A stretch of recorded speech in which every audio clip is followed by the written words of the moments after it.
This is problem number 8, chapter 5, lesson 6. Julie is making a quilt. She uses 7 different patterns for her quilt squares. What percentage of Julie's quilt is not flowers or butterflies? So here's butterflies, here's flowers. Okay, so let's add the total number together. So you have 15 plus 22 plus 8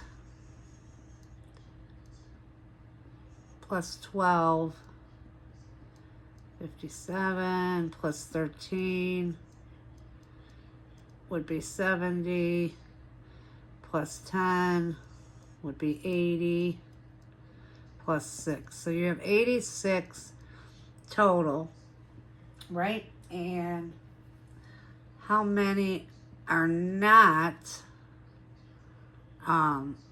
butterflies or flowers? So that's 6 plus 8 is 14.